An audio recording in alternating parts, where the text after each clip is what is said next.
Detective Comics, issue 424. Batman in Double Cross Fire, extra Batgirl's Last Case, plus 2 more mystery thrillers. Case of the Teetering Tower, Cop Who Shot 1,000 Crooks. Batman. How can we miss? Open up, guys. We've caught the mighty Batman in a free fire zone with no escape. What bizarre chain of events could have lured the masked manhunter into the position of a middleman to murder? If you can unravel the tangled threads of this web of death, you'll know why the Batman ended up a target of a deadly double-cross fire. An ordinary banking day in Gotham City turns into stark horror when everybody freeze. This is a stick-up. Grab the money. I'll cover. Joe, behind you, the bank guard. In a split second of confused action and reaction, a bank customer becomes the middleman in a deadly crossfire. In one fatal instant, confusion turns into panicked flight. Split! We goofed it! The shocked guard stares down at the unfortunate result of his defensive gunfire. Okay, hold. That sums it up, Batman. Another instance of crime rampant in Gotham City, as seen earlier today by the bank's TV monitor camera. And the gruesome irony of it was the unnecessary death of an innocent victim, stockbroker John Bryant, at the hand of an equally innocent bank guard, Tim Curran. Are you sure of that, Commissioner Gordon? Unfortunately, yes. Ballistics tests proved the killer slug came from Curran's gun. So, it's an open and shut case, Batman. When we nab the bandits, we close the book. Do we? What else? A simple case of accidental death, attempted robbery, shootout, and escape, as proved by the on-the-spot TV filming. Lights. That's all, Sam. Well, isn't it Batman? Batman, where'd he go? Why did he leave so sudden? Did he see something? Some clue he missed? Run it again, Sam. Right through, from the beginning. What could he have seen? Yes, what obscure detail could the keen eye of the world's greatest detective have spotted that even the police, and perhaps you, have not? Across town from police headquarters, a bank guard complacently watches a scene that earlier had him in a sweat. The death of stockbroker Bryant left bank guard Curran in a state of shock over the regrettable accident. Excused from further duty, pending an inquest which undoubtedly will free him of blame, Curran is in seclusion at home. Moments later, just as I thought, the grief-stricken bank guard has a very important date. And if my hunch is right, there's nothing romantic about his rendezvous. A long drive to an excavation site on the outskirts of Gotham. A car waiting with lights out. License plate may be changed, but it fits eyewitness descriptions of the bank bandits' getaway car. How'd it go, Curran? No sweat, Joe. Routine cop quiz. They're finding that the kill slug in Bryant came from my gun. So you're in the clear, from murder charges at least. But for attempted bank robbery, 2 years at most, if you're caught. And even then, it'll be worth it. Everything checks out like I figured. They're all in cahoots. But how can it be worth it? They didn't get any bank loot. Sure, lucky. For you, Joe, that you missed me in the shootout, else there'd be no off payoff. Yeah, how about that? But when do we get our piece of the action?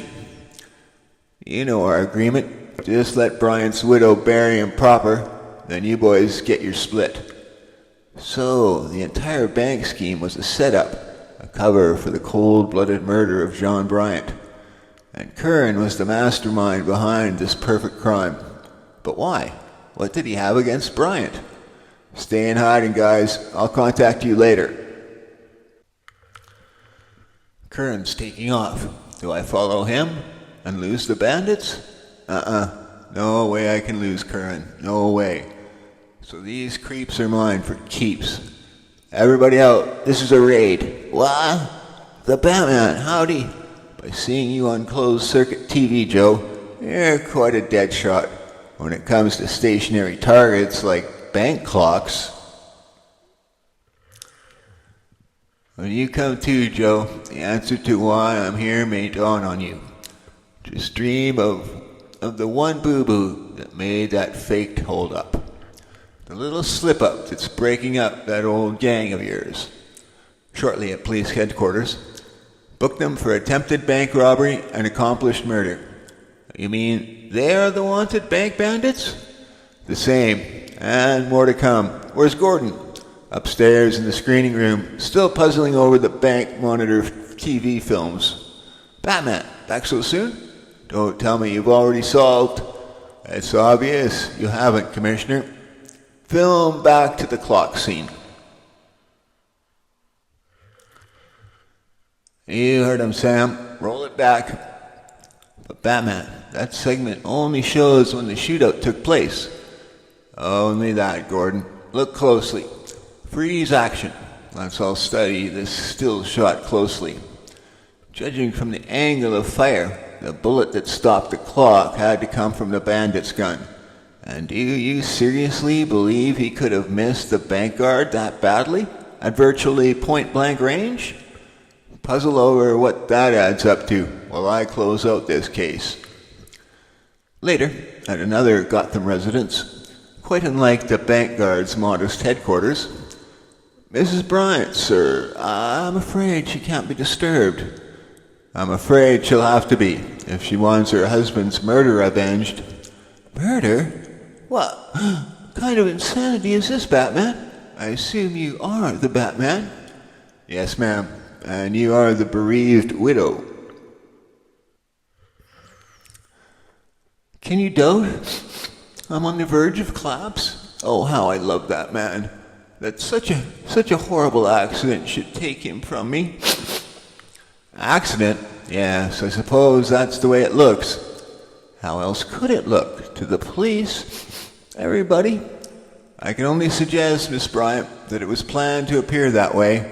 Please think. Did your husband have any enemies? Anyone who would want him dead? No. How many times must I... Why do you persist in questioning you? Because, despite the apparent evidence, I believe otherwise. It was murder in the first degree. Tell me, did you or your husband know the bank guard Tim Curran? You're not serious? A bank guard among our circle of acquaintances? Oh, really? I didn't think so. Sorry for the inconvenience. I'll leave now. Seconds later, she couldn't wait to get to a phone. I thought my psyche would rouse her out of that bereaved put-on. What grieving widow would fight so hard against believing her husband was murdered if she wasn't somehow actually involved in his death? Probably calling bank guard Curran, her partner in crime, to warn him of my suspicions. Why am I calling this late? Because, my love, we're in deep trouble. She's in a direct line for me to read her lips. As I thought, warning Curran about my visit, he realized there's only one solution, only one way we can be safe now. Curran must be silenced. Accidentally, of course. What? She's not speaking to Curran. You're meeting him in 10 minutes for the payoff. Oh, yes, Burgess. That would be an ideal place for a final write-off. 10 minutes. No problem finding Curran, not with that beeper I planted on his car. But how far away is his rendezvous with the killer? Can I be in time? 9 minutes later. That's Curran's car, all right. But where is he? Everything's shut down tight around here. Only the subway open. Made it in time. There's Curran, talking to someone hidden behind that column. Must hear what they're saying. Swiftly and silently, taking to a runway under the platform overhang. I played my role as middleman real smart, Burgess. The punks I hired for the cover hold up don't even know you exist. Perfect, Curran. So only you do? And as long as you clam up, just seal my mouth with greenbacks and you got nothing to worry. I'm not worried. I know you'll never talk. So, Burgess is in league with Bryant's wife, dreamed up this whole ugly scheme, and now suddenly can't hear, oh no, that express. Burgess is going to. Deafened by a thunderous roar, the Batman misses Burgess's parting words, the shriek of a betrayed bank guard, but not the brutal act itself. But nothing stops the masked manhunter's determination to save a life and a key witness. Need sufficient momentum to clear the train and the third rail. As brakes screech wildly with only the engineer aware of the Batman's last second save. Fitting irony that our hired killer becomes an innocent victim himself. Moving with the leisurely cool of a man free of fear, Burgess begins his exit. When? Curran, it can't be. You still owe me something, mister. The payoff, remember, you Judas? No silver crossed my palm before I was killed. It was an accident, I swear. Here, take it. It's all yours. And more when Adele collects her inheritance. Adele? Bryant's widow? Yes, we were in it together, but it was all her idea. That's all I wanted to know. Leaving the real Curran handcuffed to a subway stanchion, getting back here from another exit, gave the Batman a complete wrap-up of this bizarre case of double-cross fire. After delivering the culprits into police custody, what time you got back, Batman? I figured it out. That blasted clock. Take it from there, Commissioner. I can hardly wait. The end. Batgirl's last case. Election Eve. Batgirl's unplanned 11th hour congressional endorsement of her alter ego, Babs Gordon, has tossed an unknown element into the tense political arena. Will it work for or against me? How will the electorate vote? For an untried young crusader or the established old guard? But the domino daredevil is not the only one spending a sleepless night. It'll be an uphill fight all the way, Commissioner Gordon. As Babs' campaign manager, I know that. But as your daughter, she's got a lot going for her. And perhaps, Jason, just as much against being the police commissioner's offspring could label her dynamite in certain quarters. And in one of those quarters, with tough gun control legislation pending in Congress, all we need now is a cop's chick as our rep in Washington yet. Cool it, Matty. Babs Gordon has about as much chance of getting the voters' nod as a snowball in... You say, Artie, but I say never discount a long shot. Mid-afternoon of the next day, as polling places open for the special congressional election, old guard candidates are the first to arrive, well rested and smug in their sureness of victory, while an emotionally drained, far from complacent dark horse, Babs the Boot Gordon, casts the only vote she is sure of, for herself. And at Babs' campaign headquarters, volunteer youth brigades carry on a one-sided fight.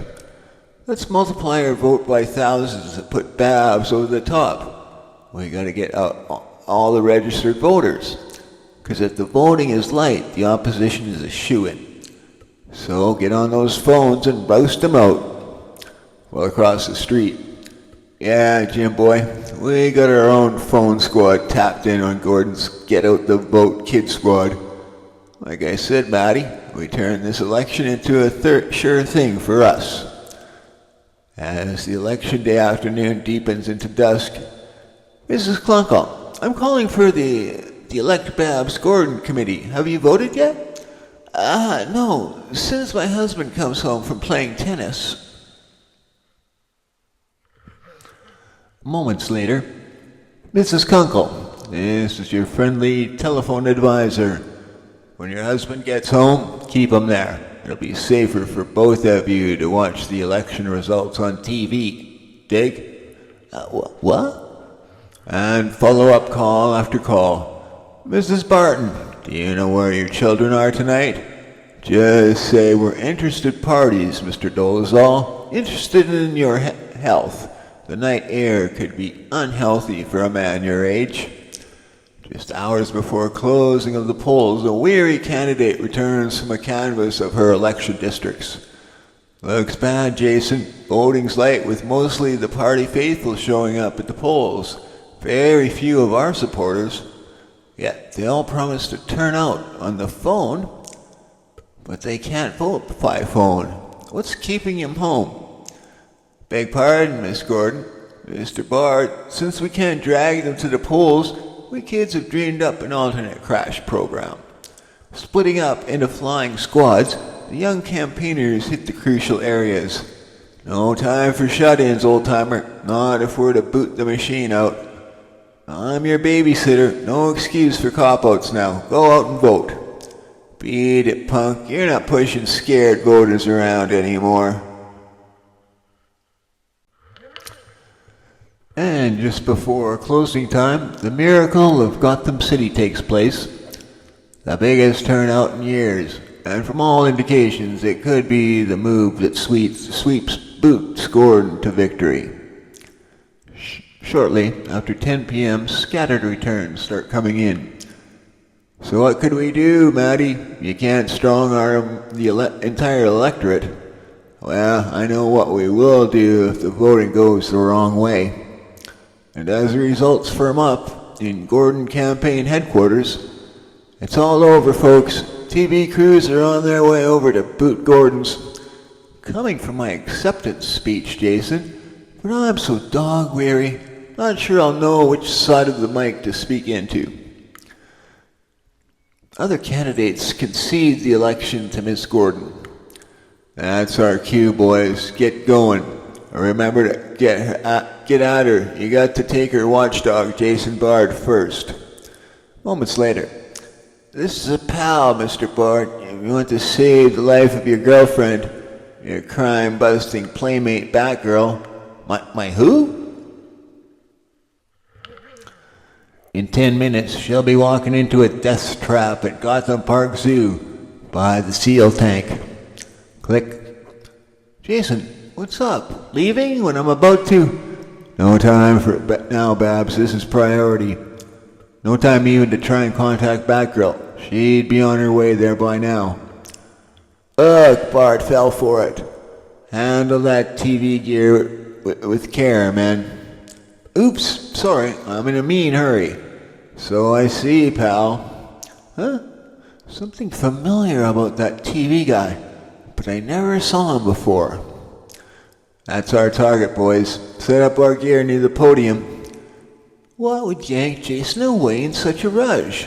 Not like him at all. Not at the moment of my hard-won victory. What could possibly upset Jason like that? A threat against my life? Or Batgirl's? Better tail him. Hey, Jim boy, the Babs babe is leaving. She'll be back. Wouldn't want to miss her own going away party, huh? Minutes later. Looks like I'm on time. No one here yet. Got a date, Jason Bard? With Batgirl? Afraid she's standing you up.